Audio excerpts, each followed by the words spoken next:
আমরা এখানে আসছি আসলে ওয়ালটনের বিরুদ্ধে মানববন্ধন করতে। ওয়ালটন থেকে আমরা প্রতি মাসে জামাল আনতাম। ওয়ালটন থেকে মার্কেটিং এর ডিপার্টমেন্টের কিছু লোক আমাদের কাছে আসতো, ওরা আমাদের বলতো ভাই এই মাসে এই পার্সেন্ট পাইছেন, নানান কোয়ান্টিটি অফার, আপনার শোরুমের আপনার 5 স্টার রেটিং নিয়ে আমাদের এক একটা পার্সেন্টেজ পেতো।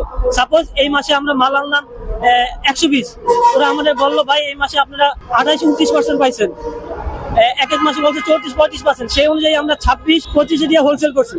কিন্তু আমরা যখন দেখলাম তাদের লেজারের সাথে তাদের কথা কোনো মিল ছিল না।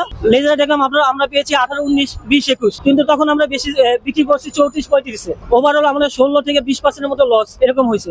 আমরা প্রায় প্রতি মাসে যদি 21-22 হিসাব করি, 21-22 প্রায় আমরা মেবি 53 কোটি টাকা হোলসেল, কিন্তু কাজের কাজ দেখা যায় যেন ওই মাসে আমরা অলমোস্ট 8 কোটি টাকার মতো আমাদের আমাদের নিজেদের থেকে ঘাটতি হয়েছে।